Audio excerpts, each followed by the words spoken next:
Sir, ये लोग आपसे मिलना चाहते हैं।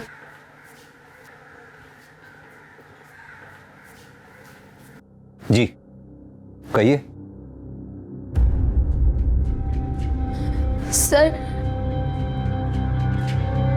सर हमारे साथ रेप हुआ है। व्हाट?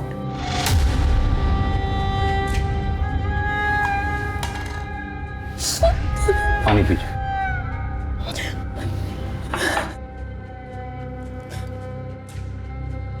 अब आराम से हिम्मत रखिए, बताइए क्या क्या हुआ। सर सुनील अग्रवाल के घर पे हम नौकरानी का काम करते हैं। रोज की तरह आज भी साफ सफाई कर रहे थे और फिर ओए मानसी, तुझे भूख प्यास नहीं लगती? सुबह 8 बजे से काम करिए तू, अब देख 12 बज गए। एक काम कर, ये नींबू पानी पी ले। नहीं साहब, ये आपके लिए है। अगर तू हेल्दी रहेगी तभी तो हमारा घर चमकता रहेगा ना। ले ले ले।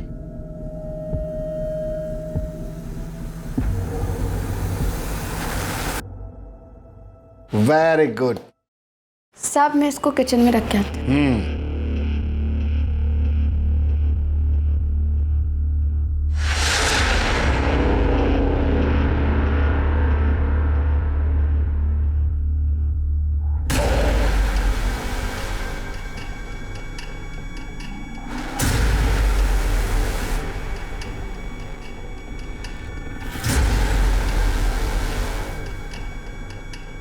और फिर जब हमें होश आया तब हमारे शरीर पर कपड़ा नहीं था।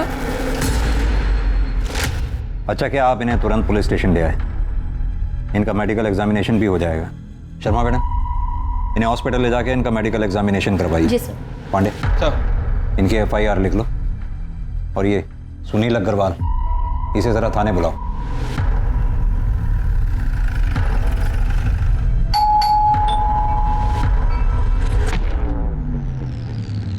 कौन आया है? सर जी, मानसी झूठ बोल रही है। आप ही सोचे, मैं भला अपनी मेड का रेप करूंगा, वो भी इस उम्र में? Sir ji, I am 62 year old. मुझे ये बताने में जरा भी शर्म नहीं कि मुझ में अब वो पावर नहीं बचा। अगर आपको यकीन नहीं है तो मेरी वाइफ से पूछ लो। सर ये एकदम सच बोल रहे हैं। देखिए, कौन सच बोल रहा है कौन झूठ, ये मेडिकल एग्जामिनेशन के बाद पता चलेगा।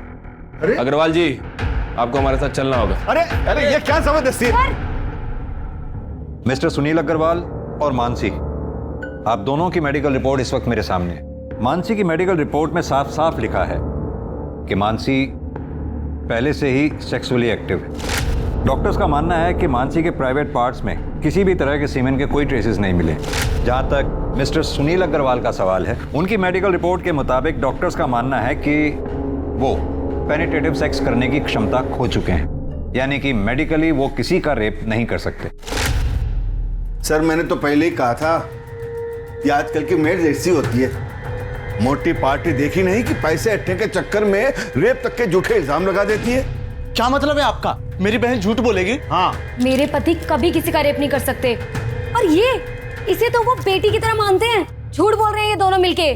सर, एक लड़की के लिए उसकी इज्जत से बढ़कर कुछ नहीं होता है। तुम्हारी मेडिकल रिपोर्ट में साफ साफ लिखा है कि तुम्हारा रेप हुआ ही नहीं है, बल्कि तुमने पैसे हटने के चक्कर में अपने मालिक मिस्टर सुनील अग्रवाल पर झूठा आरोप लगाया। सर ये गलत है। ये झूठ बोल रहा है आदमी। क्या झूठ है क्या सच है अभी पता चल जाएगा। यादव सर। जरा लेकर आओ उसे। Okay sir.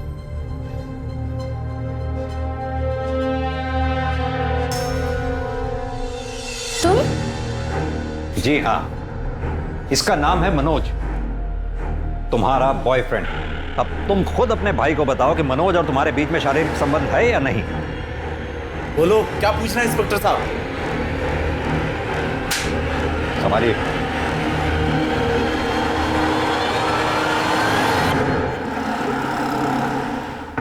मानसी, दरवाजा खोलो। मानस, भैया ये सच है, हमारा मनोज के साथ रिश्ता है। पर ये भी सच है कि हमारा बलात्कार हुआ था, लेकिन आपने और पुलिस ने हमारी बात नहीं मानी, हमको ही गुनहगार बता दिया। अब हम नहीं जीना चाहते। आपकी बहन मानसी।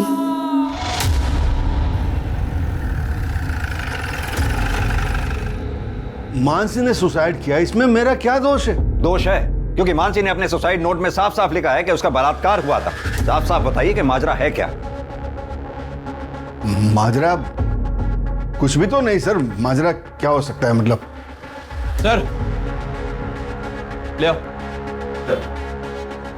सर ये बेड के नीचे 2 बॉक्स मिला है और देखिए इन बॉक्सेस में क्या मिला है। सेक्स टॉय भी रखा है सर। तो माजरा ये है, इससे आपने मानसी का रेप किया था।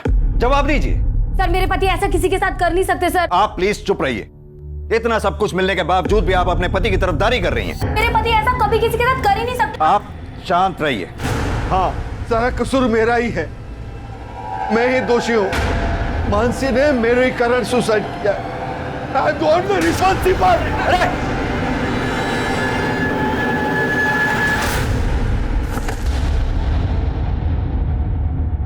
नमस्कार, आदाब।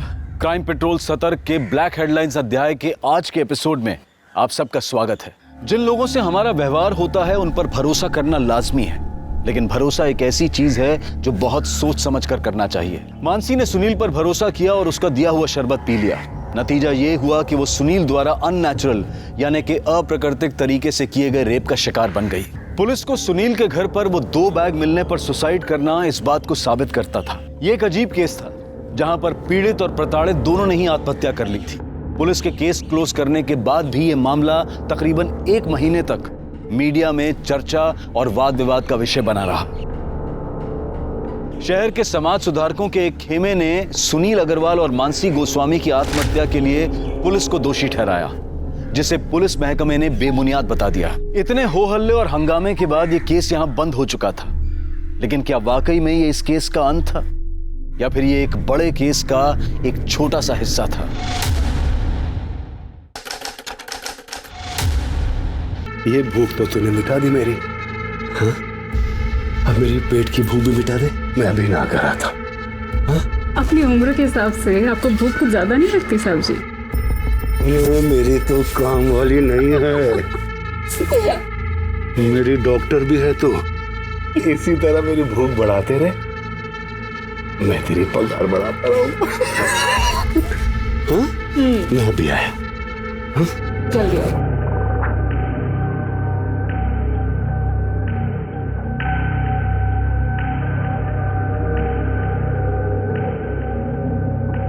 वृंदा,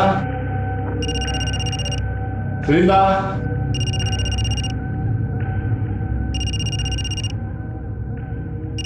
वृंदा, अरे कहाँ चली गई? साहब मैसेज चेक करो।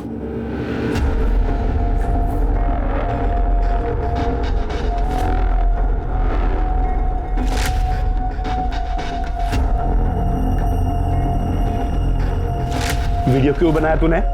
और ये मुझे क्यों भेज रही है? तो 5 लाख, और अगर नहीं दिया ना तो तुम्हारी बिल्डिंग में वॉचमैन, धोबी, माली, हर एक फ्लैट वाले को ये वीडियो भेज दूंगी, समझा? अच्छा, तो तू 24 घंटे हैं तेरे पास, रखती हूँ।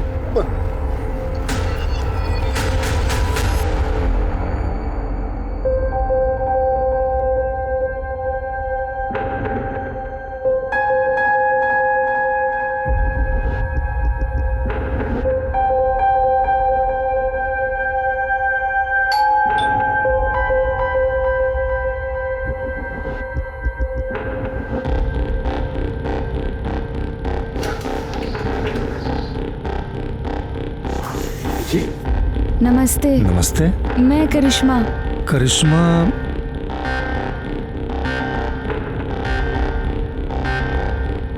ओ हाँ हाँ, करिश्मा आ जाओ आओ, अंदर आओ बेटा। अरे खुशी, वो डोमेस्टिक हेल्प आ गई है। करिश्मा आओ, बैठो बैठो।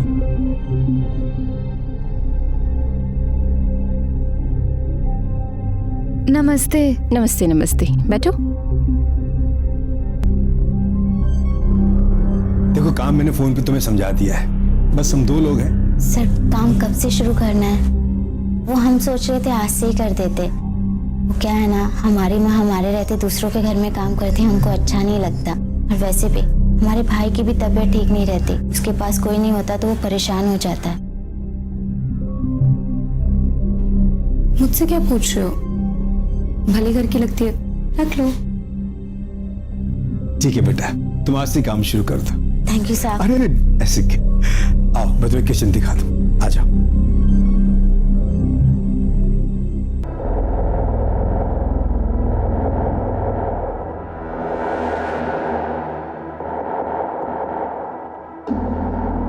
क्या बात है साहब, जल्दी इंतजाम कर लिए पैसे का। लो।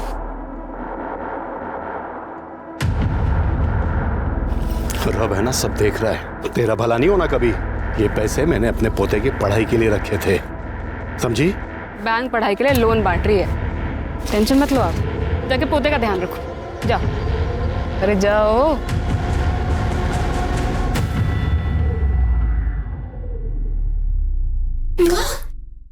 अरे अरे क्या बात है? हाँ, ये देखो मैं आप लोग के लिए क्या लेके आई हूँ। क्या लाई है? समोसा और जलेबी। पैसा कहाँ से मिला रे? अरे जिनके काम करती हूँ उन्होंने दिए। बोलो समोसा जलेबी खाएगा। ये देख।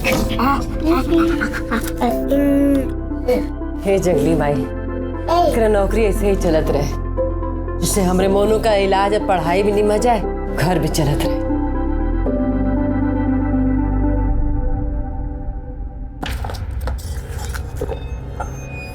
बस इतने, बाकी के पैसे कहाँ? इतने ही मिले। मामा से होशियारी है, बाकी के पैसे दे लो। इतने ही मिले मामा। मुझे पता है पैसे कहाँ। हाँ मामा इतने ही मामा। अच्छा दे रही।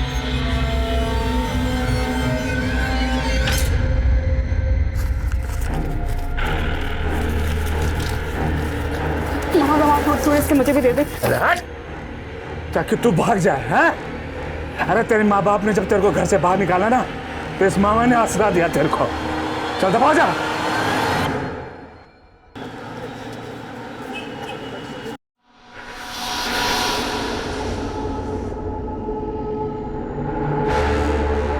हाँ बस निकल रही हूँ मैं। आई। Okay bye.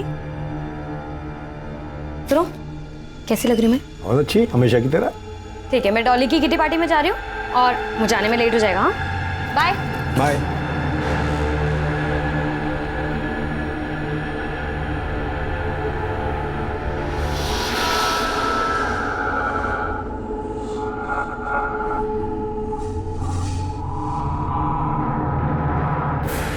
अरे करिश्मा बेटा, ये जूस पी लो।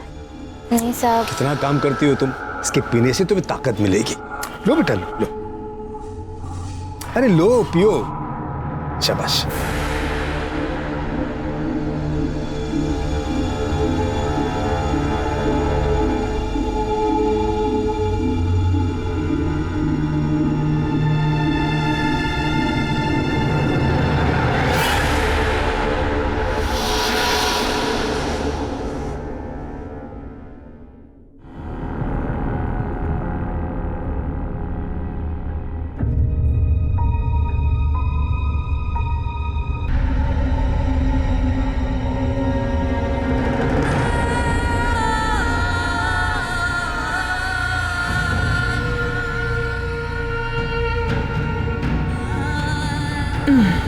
अरे आ गई तू, खाना लगा दे।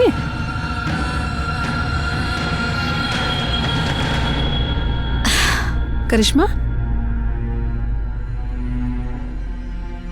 क्या हुआ बेटा? तबीयत ठीक नहीं है का? चाय पिएगी? चाय बना दे। हाँ, हमारा कुछ भी खाने पीने का मन नहीं, हम कल से नौकरी पे नहीं जाएंगे। उन लोगों ने डांट दिया का? देख बेटा, अब जो लोग इतना सामान पैसा सब दे रहे हैं, अगर कभी कोई चार बात बोल दे ना, दिल पे मत लगा।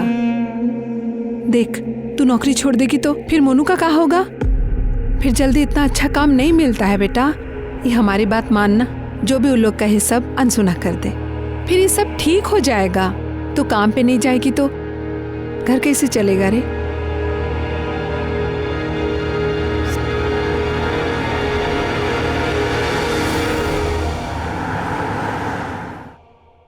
बाद में बात करती हूँ। बिल्कुल सही समय पे आई हूँ।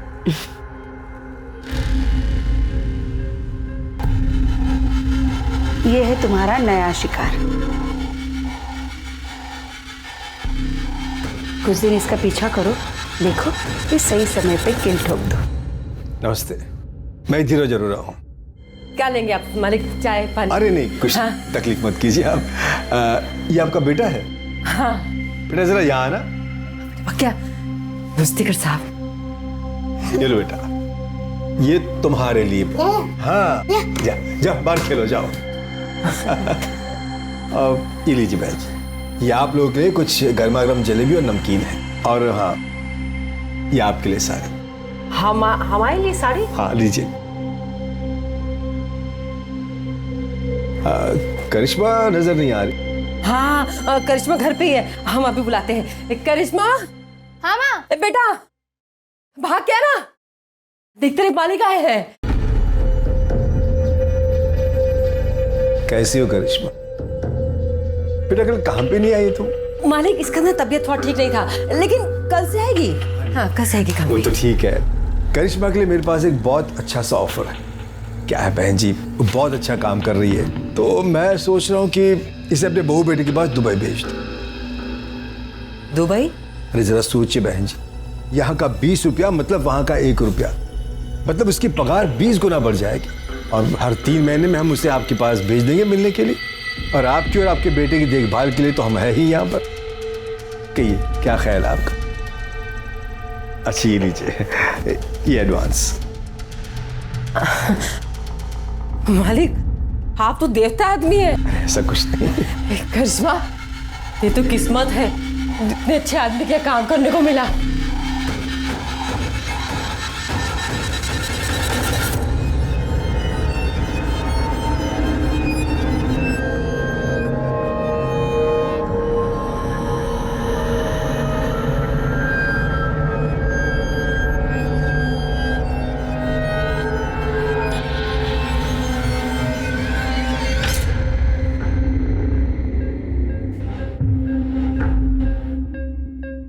खुशी अग्रवाल जो दूसरी शादी के बाद अब खुशी अरोड़ा बन चुकी थी, उसका ये पति भी दरिंदा था। ये सिर्फ एक कोइंसिडेंस था या फिर इसके पीछे भी कोई और रहस्य था? का सिलसिला कब खत्म हुआ? खुशी और वैशाली को करिश्मा के साथ हो रहे अत्याचार का पता चला भी या फिर नहीं?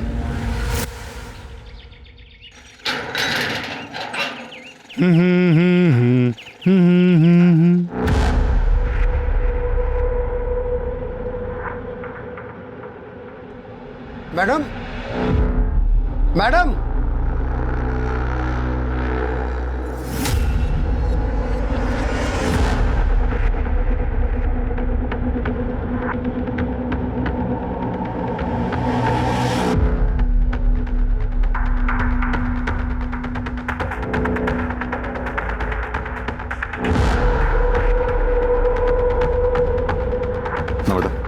चेक करो, देखो आप। सर ये देखिए, यहाँ काफी स्वेलिंग है, हो सकता है जोर से वार किया हो सकता है मौत इंटरनल इंजरी की वजह से हुई हो। और देखो अच्छी तरह से।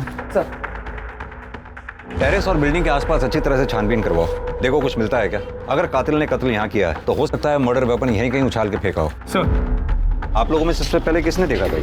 सर मैंने। आपने बॉडी के आसपास कुछ देखा? नहीं सर, कुछ नहीं। आप लोगों में से कोई इसे पहचानता है क्या? नहीं सर।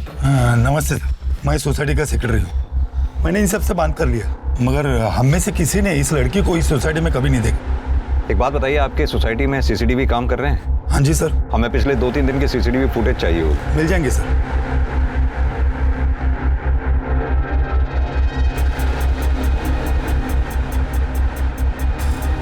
सर ये देखिए, सर पाँव के पास ये हेयर स्टाइल मिला है और ये हेयर कलर विक्टिम के हेयर कलर से काफी अलग है।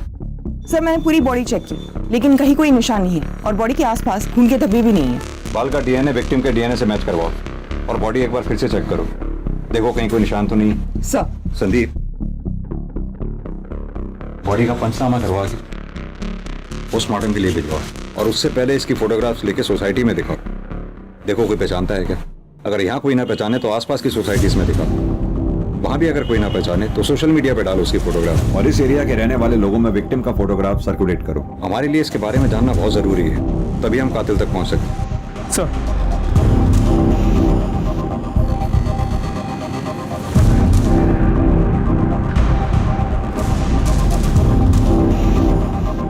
दोनों इसे पहचानते हो? नहीं।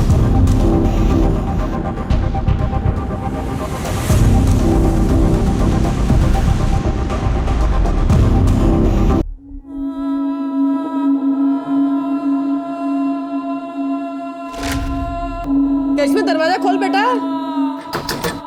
इसे खाना पीना छोड़ने से कोनो समस्या का हल नहीं निकलता।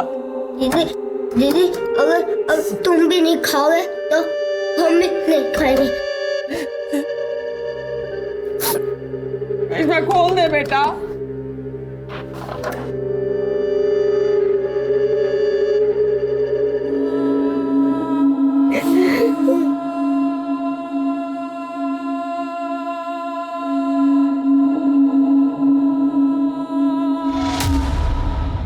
सर उस अनआइडेंटिफाइड बॉडी की पोस्टमार्टम रिपोर्ट। विक्टिम की मौत 13 तारीख को दोपहर 2:30 बजे से 4:30 बजे के बीच में हुई है, लेकिन इसकी इंफॉर्मेशन तो हमें अगले दिन 14 तारीख को सुबह 8 बजे मिली। कुछ समझ में नहीं आ रहा। भरी दोपहर में टेरेस पे मर्डर। सर ये बिलीवेबल नहीं लग रहा। मैंने सीसीटीवी फुटेज भी चेक किया लेकिन कुछ सस्पिशियस नहीं मिला। विक्टिम की मौत सिर पर कोई भारी चीज लगने की वजह से हुई है। संदीप, इतना तो तय, ये एक्सीडेंट का मामला नहीं है। सर मैंने टेरेस, कैंपस, आसपास की बिल्डिंग्स पे भी चेक किया लेकिन कुछ ऐसा नहीं मिला जिससे हम मर्डर वेपन कह सकें। विक्टिम प्रेग्नेंट थी, तकरीबन 5 महीने। सर बॉडी देखकर तो ऐसे नहीं लग रहा था। सर विक्टिम की बॉडी पे जो हेयर स्ट्रेंड मिला था उसका डीएनए विक्टिम से मैच नहीं करता है सर। ये देखिए। यादव जी, एक काम कीजिए, सोसाइटी में उस दिन 2 बजे से लेकर 5 बजे के बीच में जिन जिन लोगों की भी मूवमेंट हुई है, सीसीटीवी कैमरा में उन सबको आइडेंटिफाई करो। पता लगाओ क्या उनमें से कोई भी विक्टिम के साथ कनेक्टेड था। Okay sir. सर उस बिल्डिंग में जितने भी लोग एक्सक्यूज मी सर, वेलकम। जी आइए। सर मेरा नाम आलोक, मैं आपसे एक जरूरी बात शेयर करना चाह रहा हूँ। प्लीज बैठिए पहले आप। जी थैंक यू सर। बताइए क्या जरूरी बात शेयर करनी है आप। ये जो लड़की है, मैं इस लड़की को जानता हूँ सर। इस लड़की का नाम वृंदा चौहान, और सर ये मेरे वहां मेड का काम करती थी। सर वो इसने मुझे अपने सेक्स के जाल में फंसाकर मुझसे 5 लाख रुपए ब्लैकमेल के तौर पर रैंठे थे। आलोक जी, कहीं ऐसा तो नहीं कि विक्टिम के पेट में आप ही का बच्चा था? मैं तो उस लड़की से 1 महीने पहले ही मिला था। आप इस वृंदा चौहान के कांटेक्ट में आए कैसे? मेरे घर के लिए एक मेड की जरूरत थी तो मैंने मेड एजेंसी वालों को फोन किया। सहेली नाम की एक मेड एजेंसी थी, उन्होंने मेरा नंबर ये वृंदा चौहान को दिया था। आप अपना कांटेक्ट नंबर? जी। वृंदा चौहान का कांटेक्ट नंबर, और वो जो एजेंसी का नाम बताया आपने, इसका कांटेक्ट नंबर नम्रता को लिखवा दीजिए। नम्रता जी नंबर ले लो इसका, आप जा सकते हैं। सर ये आलोक खुद होके आया तो है लेकिन इसकी हर बात पे हम विश्वास नहीं कर सकते। कहते तुम सही रहे हो संदीप।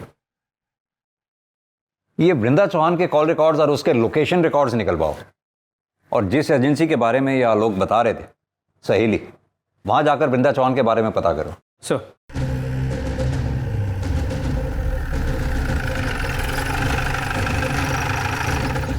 वृंदा हमारी एजेंसी के साथ 7 महीने से जुड़ी हुई। 2 महीने किसी के यहाँ काम करने के बाद एक दिन रोते रोते मेरे पास। ठीक ओह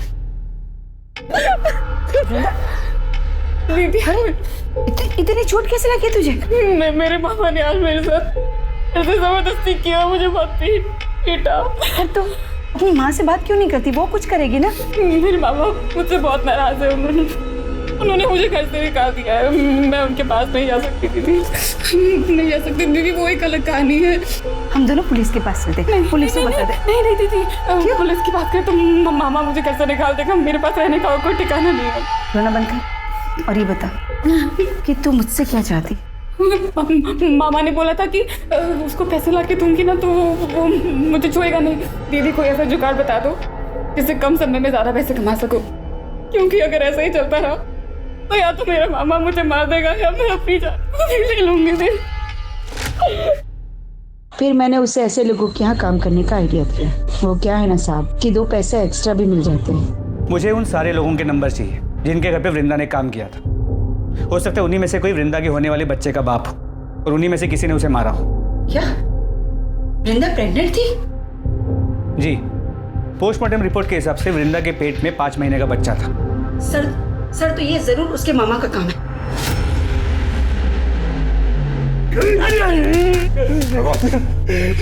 जनाब, जितना मारना मार लो जनाब, मैं सच कहता हूँ, मैंने इंदिरा के साथ जबरदस्ती जरूर की जनाब, लेकिन मैंने उसका खून नहीं किया।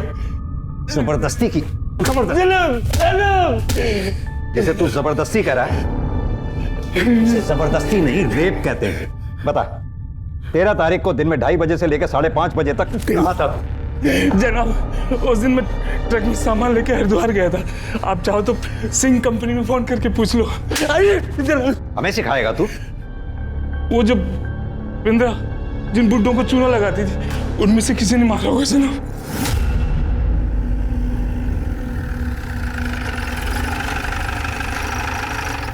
सर, जिन जिन सीनियर सिटीजन्स के यहाँ पे वृंदा ने काम किया था, उन सब ने बयान देने से मना कर दिया। लेकिन संदीप, वृंदा प्रेग्नेंट थी और जाहिर सी बात है उसके बच्चे का बाप इन्हीं में से कोई एक होगा। सर, इस बारे में भी हमने उनसे पूछा, लेकिन सबका यही कहना है कि वो लोग प्रोटेक्शन यूज करते थे। सबसे पहले तो ये वृंदा के मामा अतुल चौहान का डीएनए वृंदा के फीटस से मैच कराओ। अगर उसका डीएनए मैच नहीं होता, फिर बाकी बचे लोगों का डीएनए टेस्ट करवाओ। सर, एक बात और, एजेंसी से मिले नंबर्स में एक नंबर धीरज अरोरा का भी था। इस वृंदा ने कभी धीरज अरोरा के घर पे काम तो नहीं किया, लेकिन फिर उसका अगला टारगेट धीरज ही था।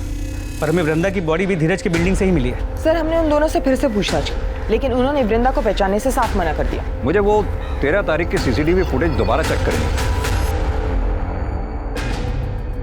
सर, ये देखिए, 3:30 बजे वृंदा चौहान बिल्डिंग में घुसती है।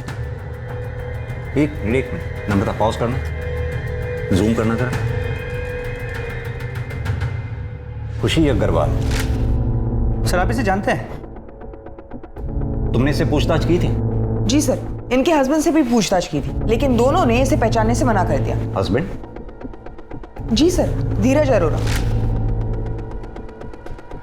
ये धीरज अरोरा।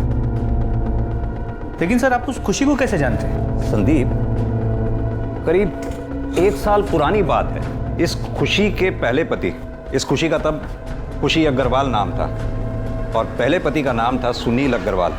सुनील अग्रवाल के ऊपर उनके काम वाली ने बलात्कार का आरोप लगाया था, और जब हम उनके घर में बयान की पुष्टि के लिए पहुंचे तो सुनील अग्रवाल का यह कहना था, मुझे यह बताने में जरा भी शर्म नहीं कि मुझ में अब वो पावर नहीं बचा। हमें यह भी पता चला कि उस काम वाली का एक बॉयफ्रेंड भी था। हमने सोचा हो सकता है कि उस काम वाली ने पैसे ऐंठने के लिए अपने मालिक पर झूठा आरोप लगाया हो, और हैरानी वाली बात यह है कि उस काम वाली ने आत्महत्या कर ली। उससे भी ज्यादा हैरान करने वाली बात यह थी कि उसने अपने सुसाइड नोट में कंफर्म किया कि उसके साथ बलात्कार हुआ था, और बलात्कारी कोई और नहीं, वो खुशी अग्रवाल का पहला पति सुनील अग्रवाल ही था। हम उसके बयान की पुष्टि के लिए फिर उनके घर पे गए, और छापेमारी के दौरान हमें उन दोनों के घर से सेक्स टॉयज मिले। उन दोनों को थाने लेके आओ। खुशी जी, हम कुछ समय पहले भी मिल चुके हैं। तब आप खुशी अग्रवाल हुआ करती थी और आज खुशी अरोड़ा। कुछ याद है आपको? जी सर। आज आप सेकंड मैरिज करके मूव ऑन कर गई, अच्छी बात है। Thank you sir. मिस्टर धीरज, आपका मानना है कि आप वृंदा चौहान को जानते ही नहीं? जी, जबकि वृंदा जिस एजेंसी में काम किया करती थी, उस एजेंसी के मुताबिक आपने किसी काम वाली के लिए वहां रिक्वायरमेंट दी थी, और उस एजेंसी का यह कहना है कि वृंदा आपके घर में काम करने वाली थी। जैसा कि वृंदा हर मर्द को हनी ट्रैप करके ब्लैकमेल किया करती थी, शायद आपको भी वो करने वाली थी, या फिर हो सकता है किया हो। कहीं ऐसा तो नहीं ये बात आपको पता चली हो और आपने वृंदा का मर्डर कर दिया हो? आप क्या कह रहे हैं सर? मैं वृंदा को जानता तक नहीं था। इनफैक्ट आज से पहले उसका नाम भी नहीं सुना था मैं। हाँ, हर एजेंसी को हमने कांटेक्ट किया था मेड की रिक्वायरमेंट के लिए, अपने डिटेल्स भी छोड़े थे वहां, पर हाल फिलहाल हमें मेड की कोई रिक्वायरमेंट नहीं थी। नमिता, जरा धीरज जी को दिखाओ।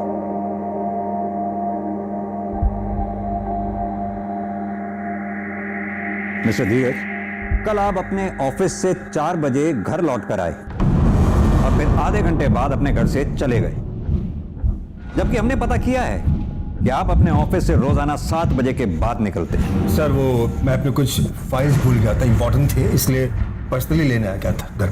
और खुशी जी, आप कल अपने घर से 3:45 पे निकली और ठीक 10 मिनट बाद 3:55 पर घर लौट कर आ गई।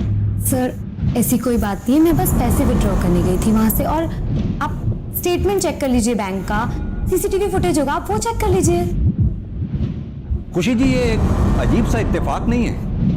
1 साल पहले भी जब हम मिले थे तब भी जुर्म आपके इर्द गिर्द ही हुआ करते थे और आज भी ठीक वही सिचुएशन है। सर, इसे मेरी बुरी किस्मत समझ लीजिए या फिर कोइंसिडेंस। ठीक है, फिलहाल आप दोनों जा सकते हैं। Thank you.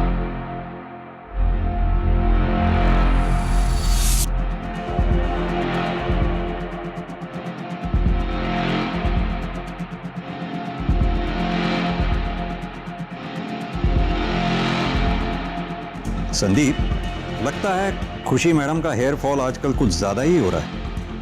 और सर, इस बाल का कलर लगभग उस बाल के कलर जैसा है जो हमें क्राइम स्पॉट पे मिला था। मैं चाहता हूं कि तुम इस बाल का डीएनए पहले मिले हुए बाल के डीएनए से मैच करो। मेरी गट फीलिंग ये कहती है ये दोनों बाल एक ही इंसान के हैं और वो इंसान कोई और नहीं, खुशी अग्रवाल और खुशी अरोड़ा ही है। वृंदा का मर्डर एक के बाद एक रहस्यमयी मोड़ ले रहा था। किसने किया था वृंदा का खून? वो सीनियर सिटीजन्स जिनको वृंदा ब्लैकमेल करती थी, या फिर वृंदा का मामा जिसने उसका शारीरिक शोषण किया था, या फिर धीरज अरोड़ा जो वृंदा का अगला टारगेट था। अब इस केस में कुछ ऐसी कड़ियां खुलने वाली थी जो इन सारे रहस्यों पर से एक के बाद एक पर्दा उठाने वाली थी।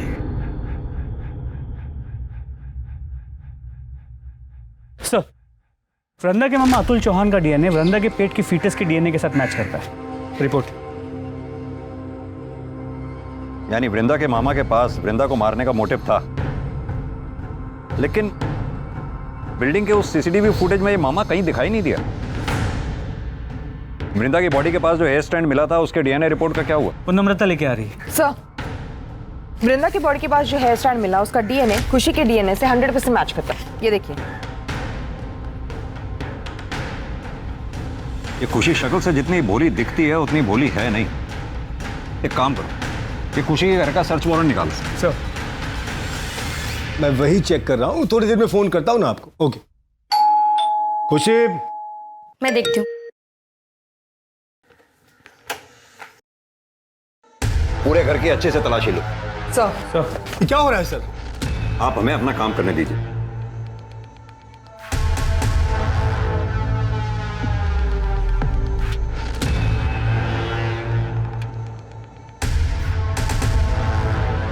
सर, ये देखिए।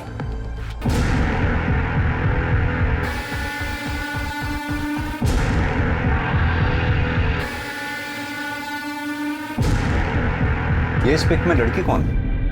यही रहती है? सर, हमने इसे अडॉप्ट किया है। पहले यही रहती थी, अब मेरे बेटे के साथ दुबई में रह रही है। नाम क्या है इस लड़की का? करिश्मा।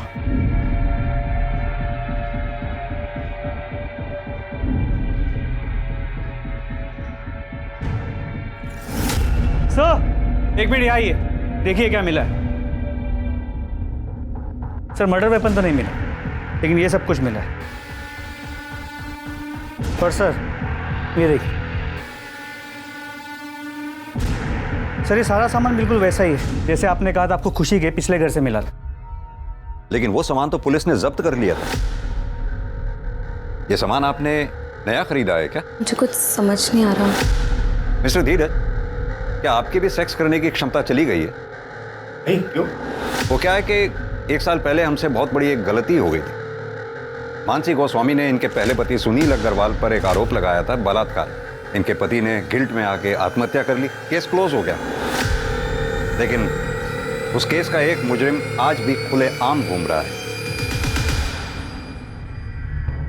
देखिए, आप दोनों के खिलाफ हमारे पास इतने सबूत तो हैं ही कि हम कोर्ट में आसानी से ये साबित कर पाएंगे कि वृंदा का मर्डर आप दोनों ने ही मिलकर किया है। सर, हमने ऐसा कुछ भी नहीं किया, हमने उसे नहीं मारा सर। ये आपके बाल वृंदा की बॉडी पर कैसे मिले और उन बालों का डीएनए आपके डीएनए से कैसे मैच करता है?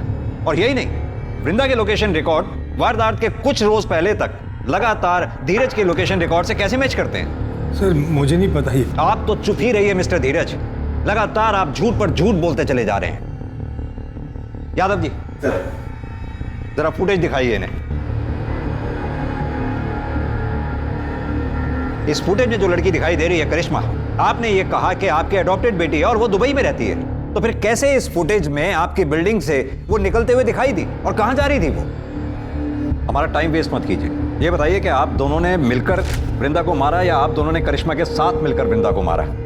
और एक सवाल, करिश्मा के साथ एक चौथी औरत जो आपकी बिल्डिंग से सीसीटीवी फुटेज में निकलती हुई दिखाई दी है, वो चौथी औरत कौन थी और उसका इस मर्डर में क्या रोल था? अरे सुनाई नहीं दे रहा क्या? अभी भी वक्त है, सब सच सच बता दो। नहीं बताना तो वो भी बता दो।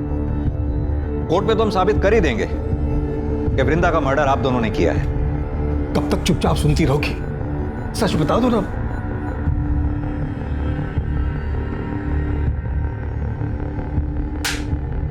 तुम्हारे पास फालतू का टाइम होगा, हमारे पास नहीं। बोलो। सर, हमने वृंदा को नहीं मारा, उल्टा वो हमें फॉलो कर रही थी, वो हमें ब्लैकमेल कर रही थी सर। और वो धीरज को फॉलो करते करते मुझ तक पहुंची। उसने हम दोनों को साथ देखा और उससे पता चल गया था कि हम दोनों पति पत्नी हैं। जब धीरज नहीं थे, उनके एब्सेंस में वो घर भी आई थी। तुम अपने बचपन के पैर को अंदर नहीं बुलाएगी? तुम यहाँ क्या करने आई हो?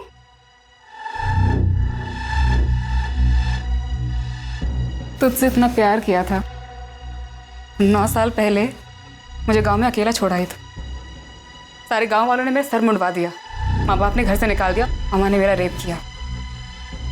ये अच्छा है, मेरी जिंदगी खराब करके अय्याशियाँ कर रही है। तो क्या चाहती है?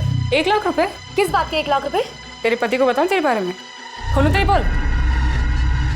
हवा टाइट हो गई तेरी। कहाँ से लाऊं मैं 1 लाख रुपए? घर पे रखे होते 1 लाख रुपए? बाजू में ATM है और तेरे पास 2-3 अकाउंट तो होंगे ना। तो एक काम कर, सारे अकाउंट से थोड़े थोड़े पैसे निकाल के 1 लाख रुपए दे दो। मौसी हूँ तुम्हारे मुंह पर ला करके 1 लाख रुपए।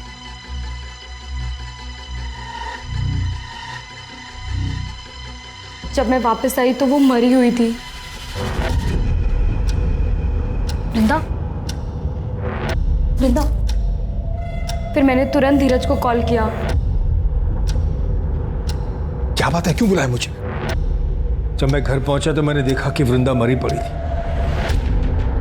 अब खुशी ने मुझे सारी कहानी बताई तो हम दोनों ने मिलकर उसकी लाश को कमरे में छुपा दिया और मैं ऑफिस चला गया। मुझे पता था सर कि हमारी बिल्डिंग का टेरेस खुला रहता है। रात को हम दोनों ने इसकी लाश को सीढ़ियों के रास्ते से टेरेस पर रख दिया। कहानी अच्छी सुनाई आपने मिस्टर धीरज। चलिए एक बार को मान भी लिया जाए कि आप लोगों ने वृंदा को नहीं मारा। मेरा सवाल अब भी वहीं का वहीं है, वो चौथी औरत जो करिश्मा के साथ सीसीटीवी फुटेज में आपकी बिल्डिंग से बाहर निकलती देखी गई, वो औरत कौन थी और उस औरत का इस मर्डर में क्या रोल था? खुशी, छुपाने में नुकसान है हमारा, सच बता दो। सर मैं बताता हूं, करिश्मा और उसकी माँ वैशाली ने ही वृंदा को मारा है। बर्तन चौका करने वाले गरीब लोग हैं साहब, हम क्या किसी को मारेंगे? यही मरदवा हम होंगी, यही दोनों हत्यारे हैं। तो ये लोग का बस चलता ना तो हमारी करिश्मा को भी मार देते ये लोग। देखिए, आप जो भी कहना चाहती हैं साफ साफ कहें। सर, इन लोगों ने हमें कोई अडॉप्ट नहीं किया था, हम इनके यहाँ नौकरानी का काम करते थे। उन्होंने माँ से झूठ बोला कि अपने बेटे के पास दुबई भेज रहे हैं, लेकिन हमें अपने घर में कैद रखा।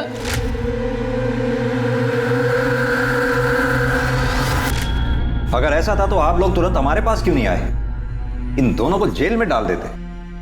पुलिस के पास आती तो बात फैलने का डर था। यानी कि खुशी जी, आपने करिश्मा का तो शारीरिक शोषण किया ही, साथ में मानसी का भी शारीरिक शोषण किया।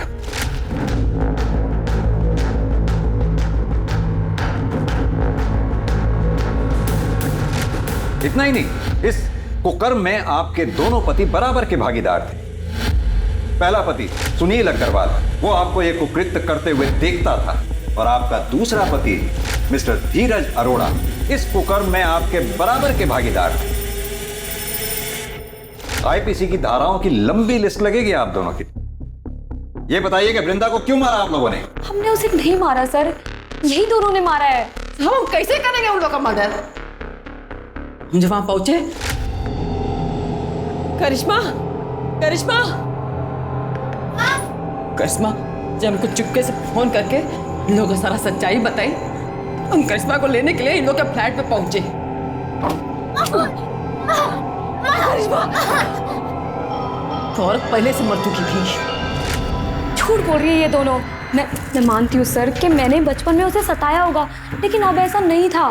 मैं प्रायश्चित करना चाहती थी और इसीलिए ना मैं उसे पैसे देने चाहती थी सर, लेकिन इन दोनों माँ बेटियों ने मिलकर उसे पहले से ही मार दिया था। साहब प्रायश्चित करके ना इटालियन नौटंकी कर रहे नौटंकी। सर ये झूठ। ये केस उलझता ही जा रहा था। इस रेप और मोलेस्टेशन केस में ये तीसरी मौत थी। पहले मानसी और सुनील का सुसाइड और अब वृंदा का मर्डर। क्या कातिल इन्हीं लोगों में से था या फिर कोई ऐसा जो अब तक पुलिस की नजर से बचा हुआ था? संदीप, हो ना हो कत्ल इन चारों में से ही किसी एक ने किया है। हो सकता है खुशी ने वृंदा को मारा हो और फिर धीरज को फोन करके बुलाया हो वृंदा की लाश को ठिकाने लगाने के लिए, या फिर यह भी हो सकता है वृंदा के डर से खुशी ने धीरज को फोन करके बुलाया हो और उन दोनों ने मिलकर वृंदा को मार दिया हो। कौन हो तुम? कौन हो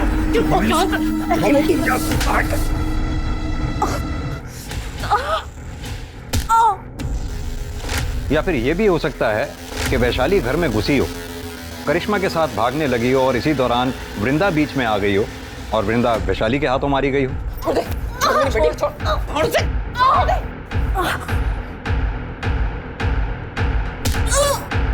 कुछ समझ नहीं आ रहा है संदीप। सर, वृंदा मर्डर केस में एक इंटरेस्टिंग चीज सामने आई है।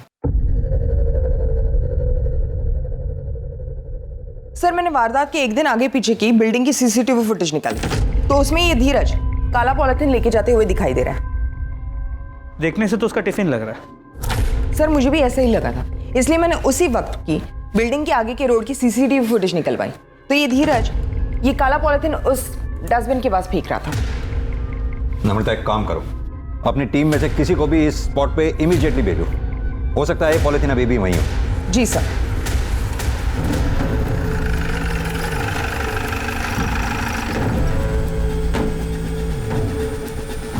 महेश।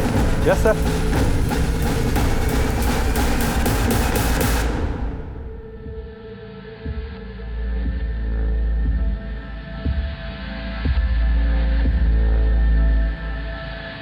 सर, ये बैग मैंने फेंका जरूर था, वृंदा को मैंने नहीं मारा सर, ना ही खुशी ने मारा। फिलहाल तो आप चारों में से जिसने भी वृंदा को मारा है बहुत जल्द पता चल जाएगा, क्योंकि हमारा फिंगरप्रिंट एक्सपर्ट उस गुलदस्ते की जांच पड़ताल में लगे हुए हैं। अभी भी टाइम है, आप में से जिस किसी ने भी वृंदा को मारा है शराफत से कबूल कर ले।